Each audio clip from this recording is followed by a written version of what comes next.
Assalamualaikum warahmatullahi wabarakatuh. Bismillahirrahmanirrahim. Allahumma sholli wa sallim ala sayyidina Muhammadin wa ala alihi washabihi ajmain. Amma ba'du. Semoga semua di sini dimaafkan Allah Ta'ala. Karena ganggu wong top. Top cara pangeran, angger mukmin ya top. Begini ya, jadi saya tahu banyak foto-fotonya Mbah Mun ketika sama Ki As'ad. Bapak saya kandung juga pernah di sini ketika Muktamar 84, beberapa keluarga termasuk Ki Ahmad Siddiq karena beliau juga turunan Lasem. Yang jelas kenangan kita dengan Ki As'ad itu banyak, dari bapak, dari guru, kemudian beliau juga ngaji di Sidogiri. Saya juga dapat keluarga Sidogiri, banyaklah hal-hal. Tapi yang saya pastikan memaklumatkan diri sebagai Ma'had Ali itu entah keangkuhan, entah jujur, tidak tahu. Karena Ali itu maknanya kelas tinggi. Kelas tinggi itu bisa kelas tinggi ilmunya atau kelas tinggi ya macam-macam. Tapi saya beri contoh. Ini ya, Wahid kan masih kecil, tak panggil Wahid ya. Ini tak beri contoh. Ini kitab Minhajut Thalibin. Ini saya belajar tak takriri sampai seperti ini. Ini bisa dilihatin. Hampir di semua kitab saya, kitab-kitab induk, entah itu fikih, entah ihya, entah hikam, itu pasti ada takrirannya. Karena tadi saya sudah komplain sama Pak Khairuddin, keputusan fikih udah ada khilaf itu gak keren kata saya itu. Karena bawaannya fikih itu khilaf. Saya beri contoh ya. Di sini fikihnya kan diajarkan kan Fathul Wahhab ya. Saya sedikit cerita tentang Fathul Wahhab. Dulu indukan kitab fikih itu namanya Al-Um, ya kan? Dikarang katanya, dikarang oleh Imam Syafi'i. Sebenarnya enggak dikarang, diimlakkan. Ini pakai bahasa Ma'had Ali, kelas tahqiq. Ya, kalau bahasa umum kan kitab dikarang Imam Syafi'i itu salah besar. Karena di situ masih ditulis qala Imamunas Syafi'i. Yang benar itu amla alainas Syafi'i, diimlakkan oleh Imam Syafi'i, ditulis oleh beberapa muridnya. Yang paling masyhur kalau kitab itu Imam Muzani. Sebenarnya di situ ada Imam Buaiti, ada Imam Robi, tapi yang paling telaten itu Imam Muzani. Sehingga kitab itu dinisbatkan pada Imam Muzani. Di beberapa itu juga ada yang dengan tanda kutip ditinggalkan oleh Imam Muzani. Disebut Infiradul Muzani anis Syafi'i. Kemudian setelah jadi Mukhtasarul Muzani, ini saya tanpa menyiapkan materi loh, karena sebetulnya saya sudah minta Gus Azam hanya ngisi di pengajian umum, karena sudah saya kapok ke sini. Kapoknya itu bukan karena mangkel, tapi nggak ada perkembangan. Itu nggak ada perkembangan. Jadi hafal Quran itu keharusan seorang faqih. Baru hafal 4 aja diceritakan. Memang ini ngawur sekali itu sebetulnya. Memang normalnya seorang faqih memang hafal Quran. Enggak boleh hanya berapa? 4. Enggak meyakinkan. Nah, Mukhtasarul Muzani itu ada beberapa hal yang beliau beda dengan Imam Syafi'i. Kemudian disarai namanya kitab Nihayatul Matlab fi Dirayatil Madhab oleh Imam Haramain. Saya punya kitabnya dan tak pelajari. Oh, ini maklumat. Bukan niat sombong, ini niat cerita fakta. Nihayatul Matlab fi Dirayatil Madhab. Kemudian Imam Haramain punya murid alim alamah yang saat itu belum suka tasawuf. Namanya Imam Ghazali. Beliau akhirnya menulis Al-Basit, berhubung Ma'had Ali sinau Basit gak pati iso, mergo kegeden digenti Al-Wasit. Al-Wasit jawara pati disinau ini digenti apa? Al-Wajiz. Alhamdulillah, kayaknya Pak Khairuddin juga gak punya. Punya kitab Wajiz? Wahid punya? Wahid, Wajiz? Berapa halaman itu? Kitab Wajiz itu? Berapa halaman? Tebelnya aja kira-kira seberapa tebelnya? Ya tebelnya seberapa? Kalau nggak tahu isinya paling nggak tahu tebelnya. harganya masih ingat ya? Kalau nggak tahu isinya tahu harganya ya. Cetakannya DKI apa? Iya, ya, ingat dia kalau uang ingat dia. Jadi bawaannya orang nggak bakat soleh itu kalau uang itu ingat. Terus setelah itu diringkas lagi sekaligus ada kritik tertentu, komplain tertentu disebut al-muharrar. Jadi memang syaratnya fikih itu harus ada yang komplain karena nggak bisa final. Disebut apa? Al-muharrar. Al-muharrar itu ya sudah dinamain al-muharrar yang sudah diteliti oleh Imam Rafi'i. Ada yang komplain lagi ya setengah sarah tapi setengah komplain. Namanya Minhajut Thalibin. Minhajut Thalibin dikomplain lagi di era Syekh Zakaria Al-Ansori. Dari masdar dengan jamak mudzakkar salim diganti manhajut tullab. Ya maknanya sama, minhaj sama manhaj maknanya sama, thalibin jamak mudzakkar salim, tullab jamak taksir. Jadi asli ini yo cara Jawa mau akal-akalan tok, minhajut thalibin jadi manhajut tullab.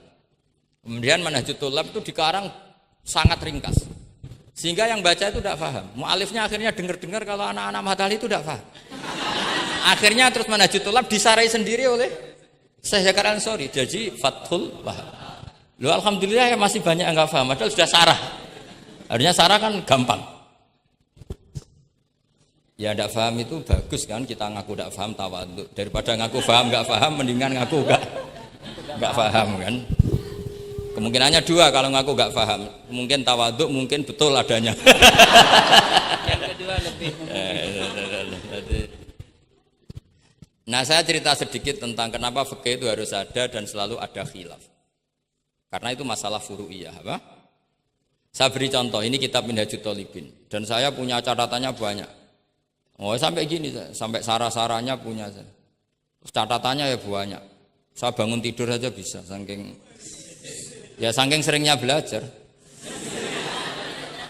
Dan saya alhamdulillah tidak punya masalah ingatan, jadi kadang banyak guru punya masalah apa? Ingatan. Tapi tidak perlu dianggap harus kemana gitu, ke rumah sakit apa, tidak perlu, nggak ingat gitu. Misalnya sampai tak kasih tahu, siapa paling pintar jagomu tak bedaan. Yang namanya sujud misalnya. Sujud itu apa coba? Secara lughat. Wat'ul jabha alal ardi. Sehingga Imam Rafi'i berpikir sujud itu asal ada wat'ul jabha alal ardi ya sah adanya. Dan beliau mengklaim, ini saksinya Pak Khairuddin ini, wasabe as-sujud wa aqalluhu mubasyaratu ba'di jabati musallahu. Ya. Beliau hanya mengatakan wala yajibu wat'u yadaihi wa rukbataihi wa qadamaihi fil azhar. Wala yajibu. Ini kalau enggak percaya, sama baca. Mas Yo Tarahum bisa ya? Coba baca. Wala yajibu coba wat'u yadaihi pakai nada Indonesia jangan nada negara sebelah coba. Wala yajibu wa rukbataihi wa qadamaihi fil azhar. Jadi menurut Imam Rafi'i ketika sujud itu tidak harus wat'ul yad, tidak ada wat'ul rukbah, tidak ada wat'ul. Nah, karena secara lughat yang namanya sujud itu ya seperti itu, wat'ul jabha. Dan sujud itu sudah dikampanyakan sedemikian rupa bentuk apa ketertundukan tertinggi yaitu dengan wat'ul jabha. Artinya posisi kepala di bawah pantat. Tapi terus Minhajut Thalibin, padahal Imam Rafi'i ketika ngarang itu menyebut fil adhar dalam kitab Al-Muharrar. Terus kultu kata Imam Nawawi al-adhar wujubuhu.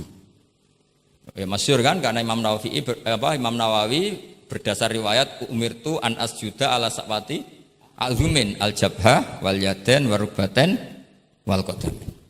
Saya baca lagi ya umirtu an asjuda ala sab'ati azumin apa al-jabha wal yaden warubaten wal qadamen.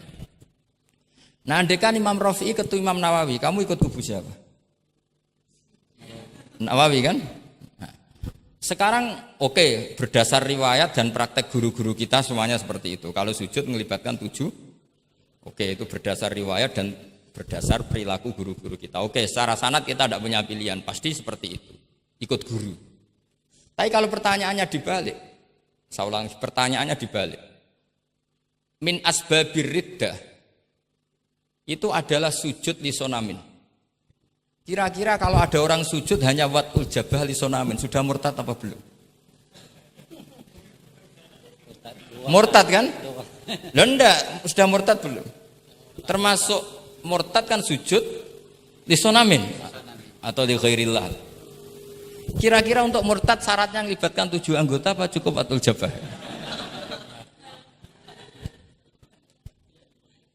untuk sah menjadi murtad. Ndak, misalnya kamu, jangan kamu lah, kamu potongan ndak mungkin murtad insya Allah lah. Misalnya ada orang murtad dengan cara murtad yang fi'li. Contohnya apa? Kasujudin lisonamin. Murtad kan ingat masih ada 3 kan? I'tiqadi, qauli, fi'li. Yang fi'li contohnya kasujudin lisonamin. Untuk menjadi sah murtad itu nunggu 7 anggota apa salawatul jabah? Enggak jawab aja, ngawur saja kak, biasanya aja. Udah enggak usah. Kan biasanya ngawur terus enggak apa-apa, masih anak-anak aja. Hati-hati aja tetap ngawur apalagi. Enggak, menurut kamu sudah murtad belum? Ya kan murtad kan? Artinya kalau itu sah untuk menjadi murtad, harusnya juga sah untuk menjadi sujud. Karena sama-sama simbol. Sujud watul jabah fakot ya simbol takdim ke Allah setinggi-tingginya. Kenapa menjadi murtad? Karena ini simbol hormat kepada sonam setinggi. Sehingga Imam Rafi'i berpendapat sujud itu tidak harus melibatkan anggota 7. Ya kira-kira gitu lagi. Makanya tadi saya juga matur Mas Hasan, piye gurumu mbok kancamu lah, guru keduren. Maca fikih ora ana khilaf iku fikih apa kata saya. Fikih ben seru itu harus ada khilaf. Ya ini sama yang baca supaya jadi seksi. Kalau menurut Imam Rafi'i seperti itu. Enggak, ya harus jadi wala yajibu ini. Enggak akan keliru. Tadi kan sudah tak baca. Wala yajibu wad'u yadayhi wa rukbatayhi wa qadamayhi fil adhhar. Imam Rafi'i di Muharrar terus Qultu al-adhhar wujubuhu. Ya kan sama-sama bilang al-adhar. Imam Rafi'i bilang enggak wajib ya al-adhar. Imam Nawawi bilang wajib ya al-adhar. Kamu partai mana? Ditutup wallahu a'lam. Oh, ya.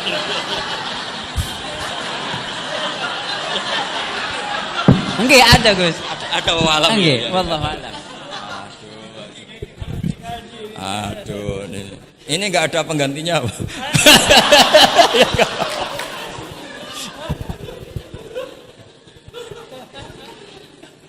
Jadi fikih itu mau tidak mau harus khilaf karena sudut pandangnya seperti itu.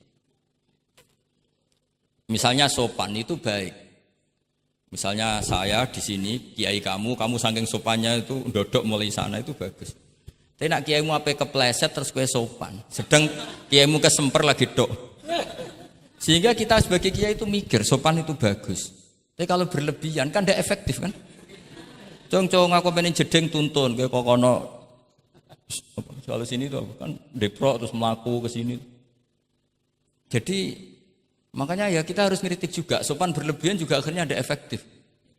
Cong sedang kiaimu tiba mati kayak lagi dok kan gitu kan.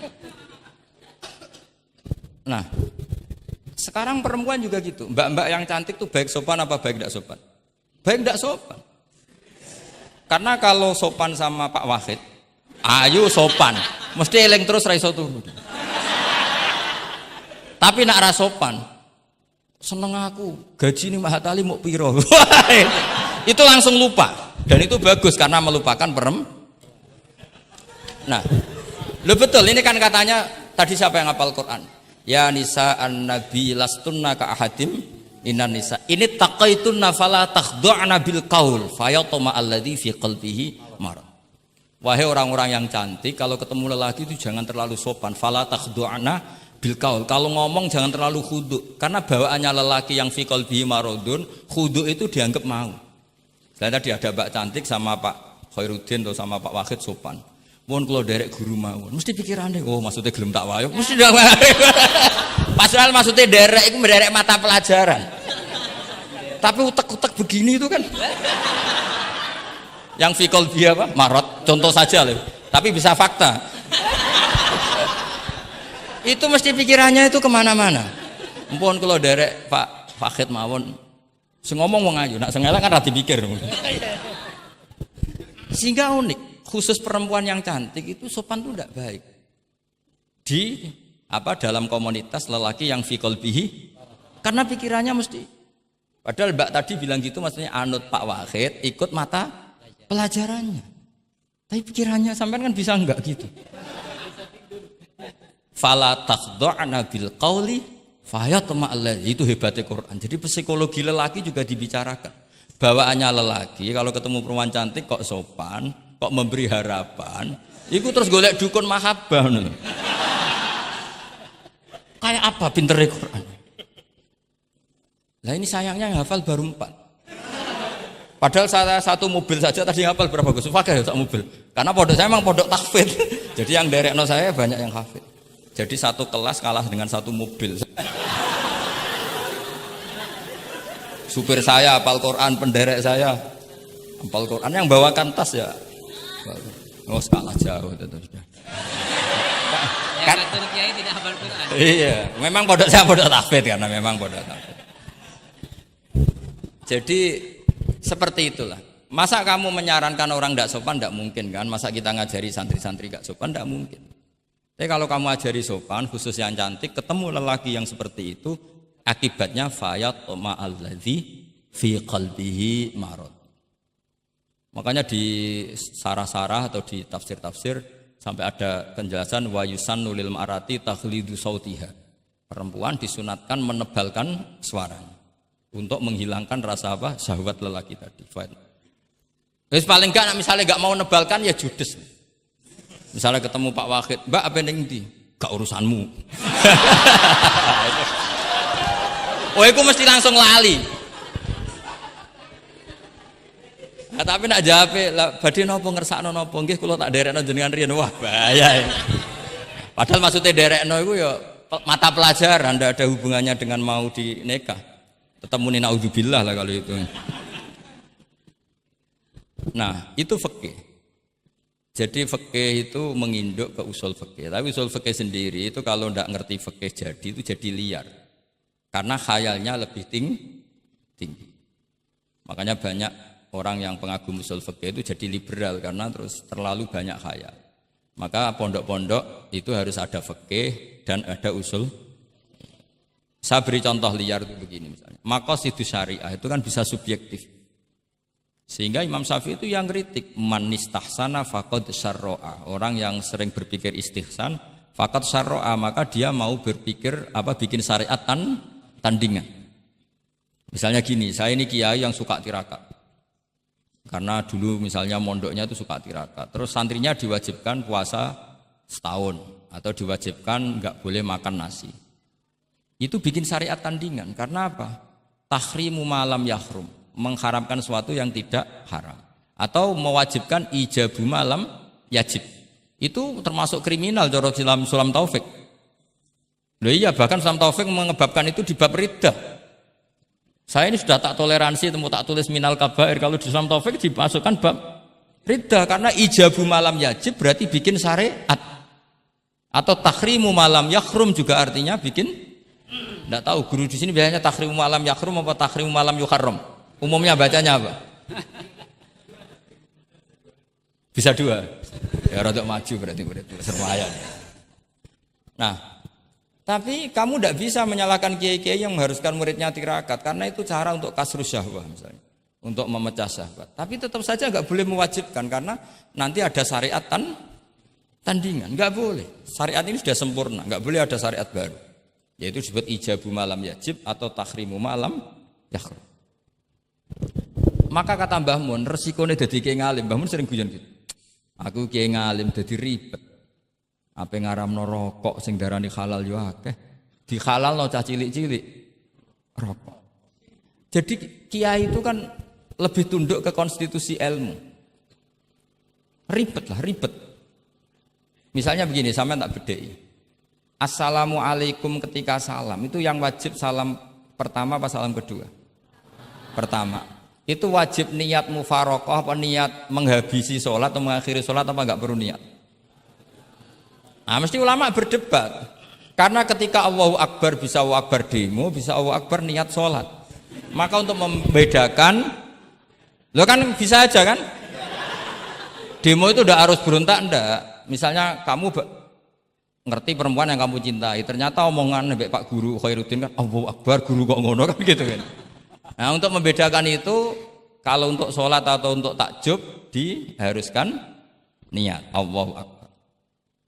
Nah, sekarang salam harusnya juga ada pikiran begitu. Ini salam karena ketemu orang, apa salam karena keluar dari sholat. Makanya selalu ada ulama yang berpendapat wajib niatul khurud minas sholat.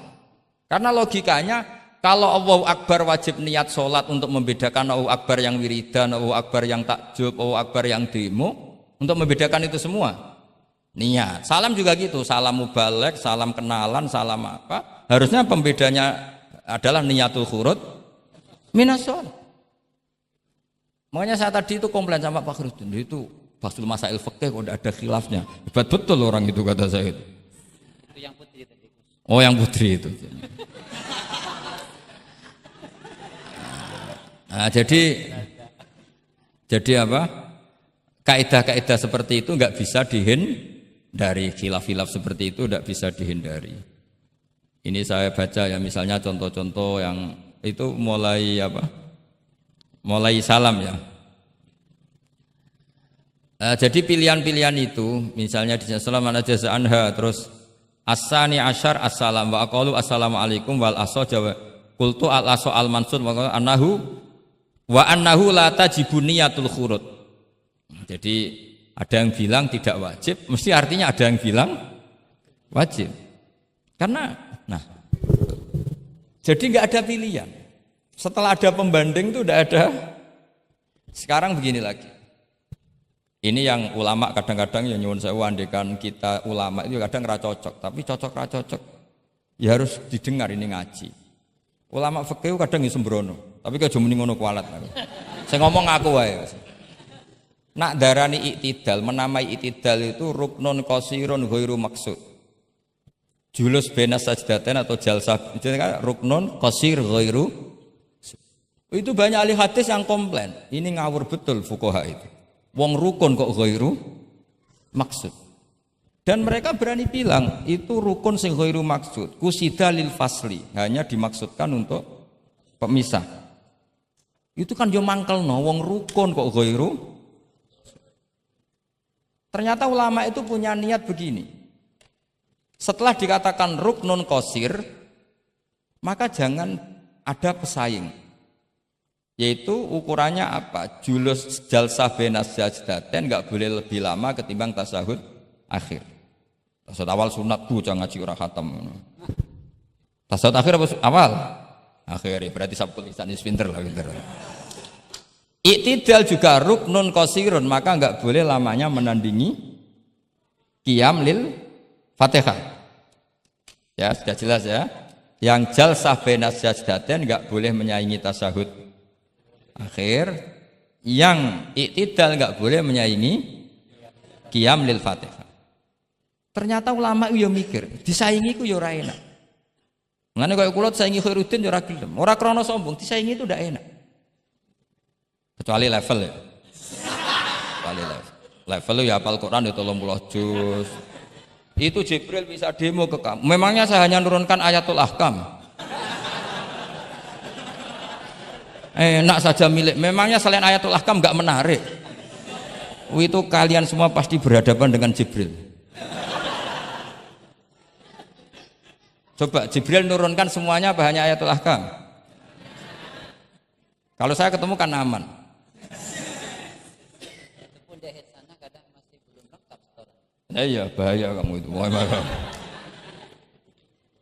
Nah, ketika wajib gak mau disaingin, ini ternyata menginduk ke mazhabnya Abu Bakar As-Siddiq. Di antara sifat Allah paling keren itu la syarikalah. Di mana-mana zat yang top itu gak mau saingan, dan itu normal karena memang gak ada yang setara dengan Allah.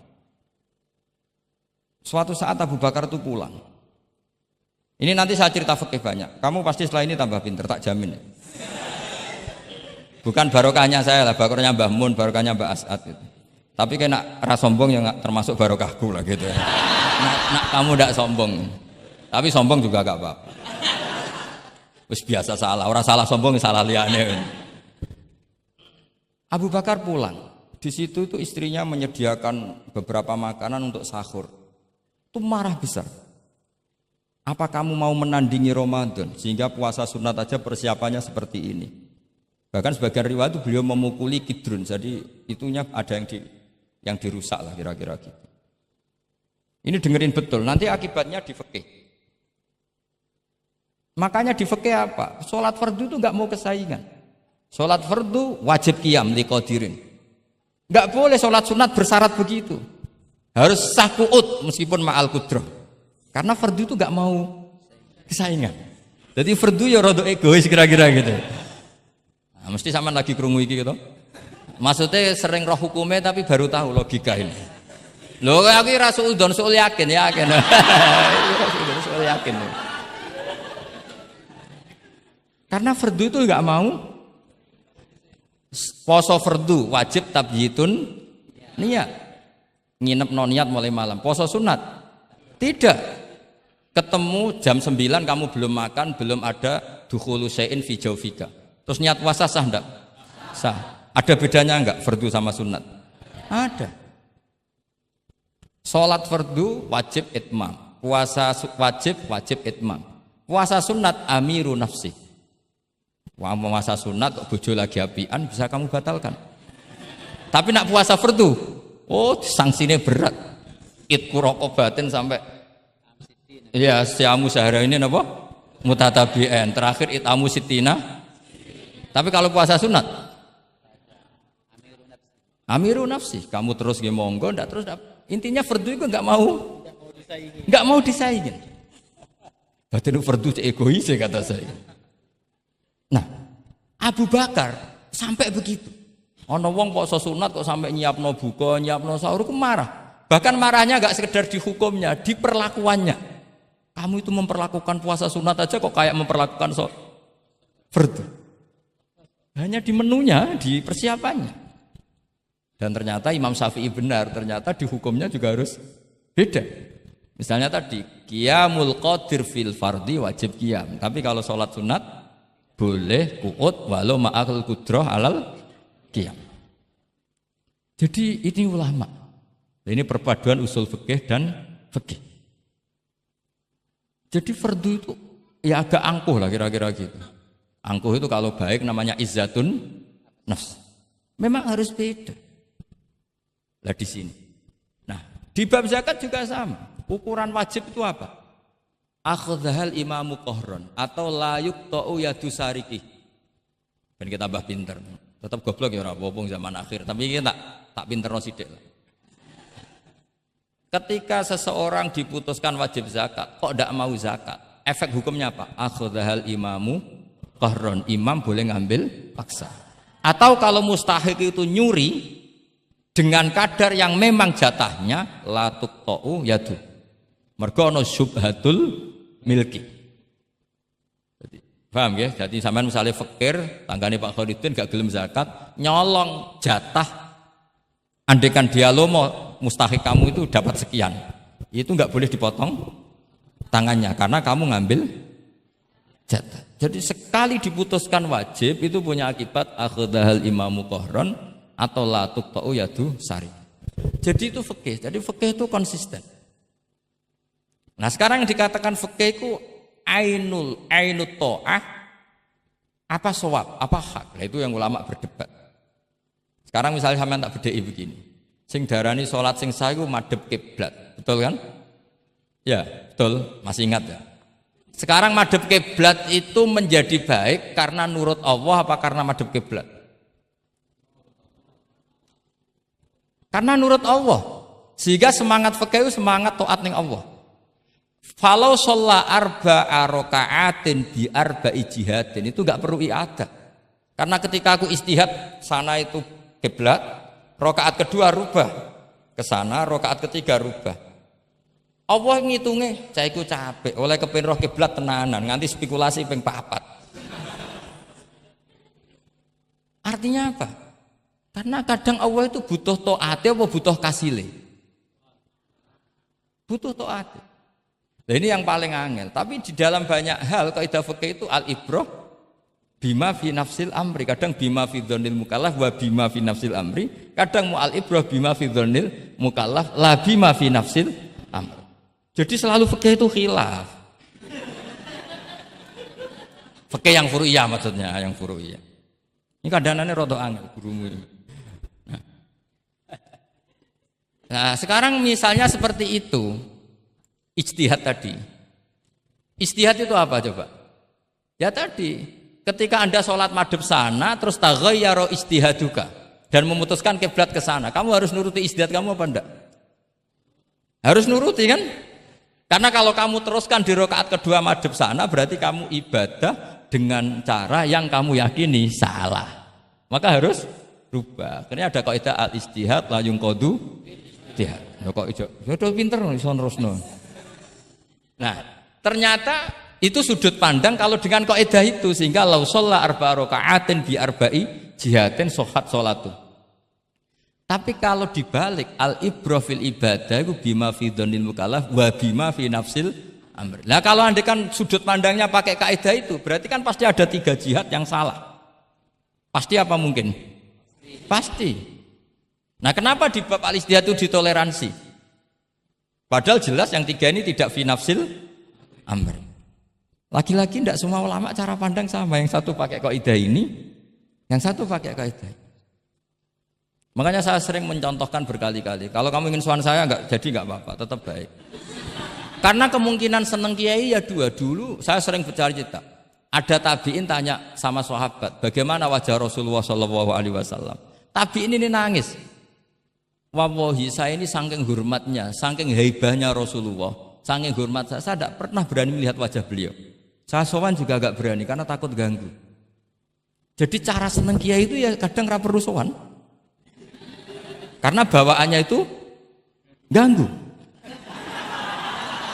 Loh misalnya saya ketemu anak istri saya kan asik, terus ketemu Wahid kan ya pusing. Jadi Allahu Akbar. Provokator ini. Jadi justru saking takzimnya Rasulullah, pilihannya itu tidak sowan karena takut ganggu Rasul. Ada sahabat yang pilihannya sowan. Wong jenenge seneng ya sowan. Tapi kalau dibalik, jenenge seneng ya aja ganggu, ayo milih ndi. Ini 2 mazhab yang sama-sama kuat. Jenenge seneng ya sowan, jenenge seneng ya aja ganggu. Ayo milih mana kamu? Ada 2 pendapat. Kenapa Anda begitu yakin dengan satu pendapat? Di Furu'iyah, saya ulang lagi di Furu'iyah. Ya, bukannya maklum nanti itu. Jadi tidak gampang. Sholat pakai pakaian resmi begini itu bagus. Pakai jubah, kamis, atau pakai hem, pakai sarung itu bagus. Tapi andaikan Nabi selalu sholat demikian, itu bahaya. Saya ulang lagi bahaya. Bahaya bagi syariat ini. Ini saya niat ngajarin gurunya, bukan anak-anak. Suatu saat Jabir bin Abdillah, kalau kamu baca lihat di bab sholat di Bukhari atau di Kitabul Ilmi, ilmu fi sholat maksudnya.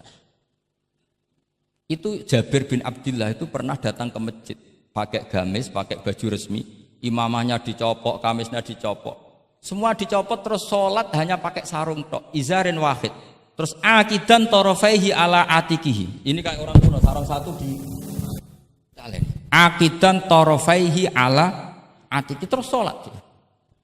Geger sahabat tabiin, kan ini era tabiin, geger tabiin. Unzur ila sahibi Rasulullah, lihat tuh sahabatnya Nabi. Sholat kok model kayak gitu.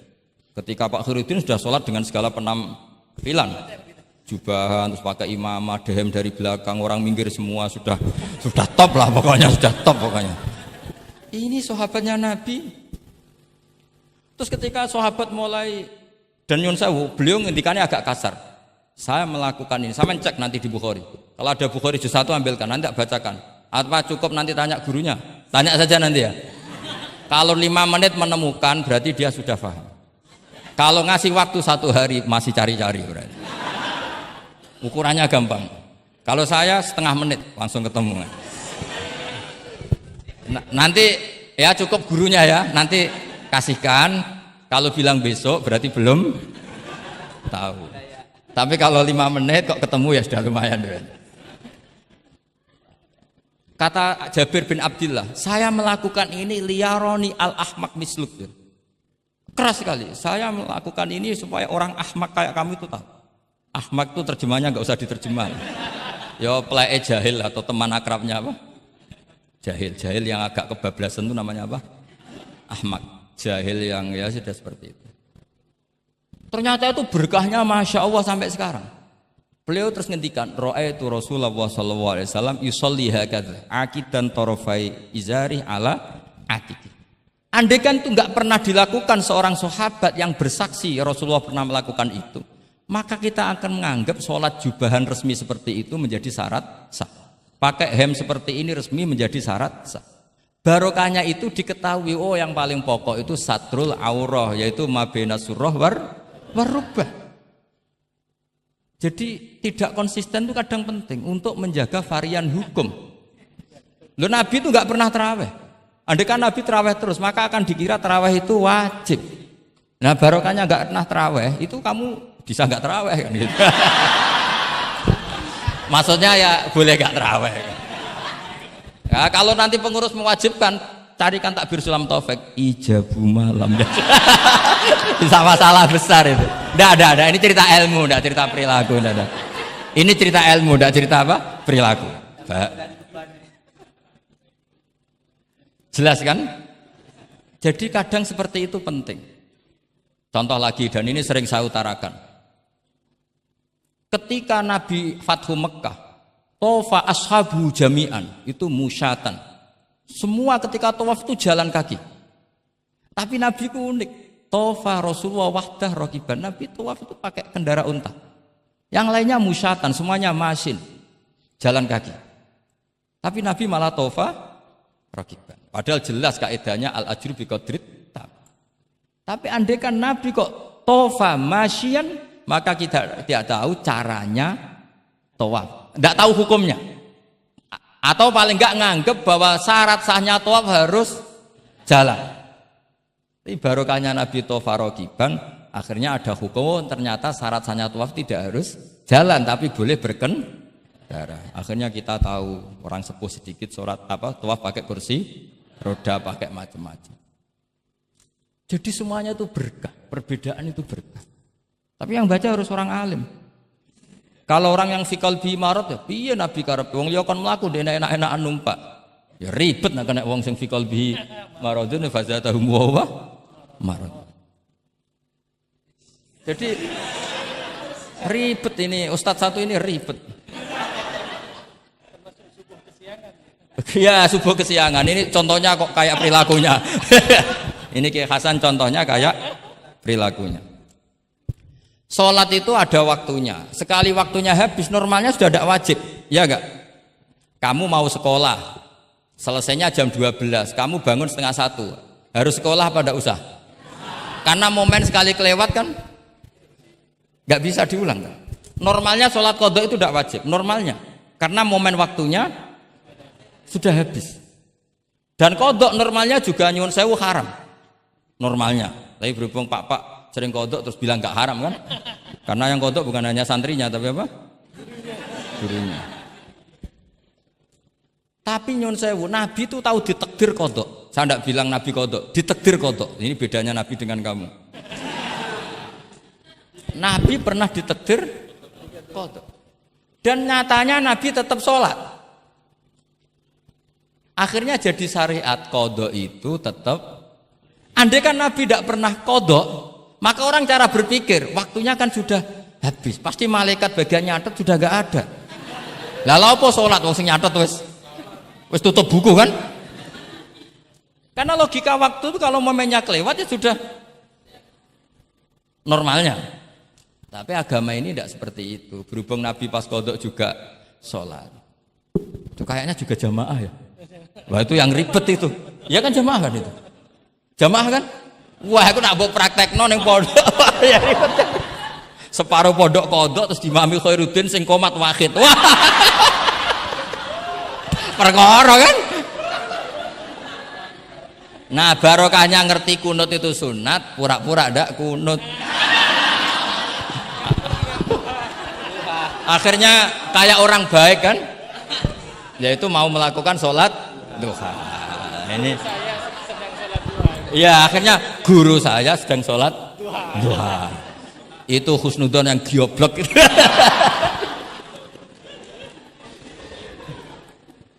Jadi lah itulah yang jadi analisis usul fikih. Jadi semuanya itu ada analisisnya.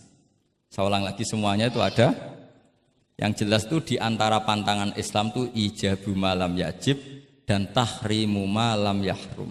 Karena manis tahsana faqad syarra'a.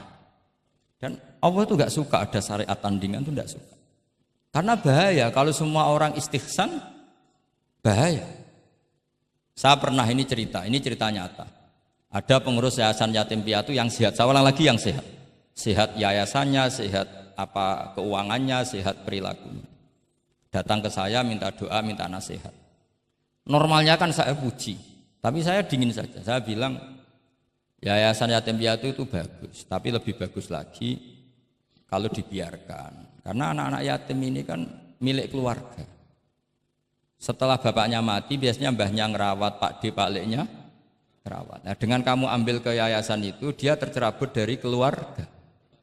Satu, Anda jangan merasa perilaku Anda atau solusi Anda atau amal Anda lebih baik. Bisa saja kalau di keluarga lebih.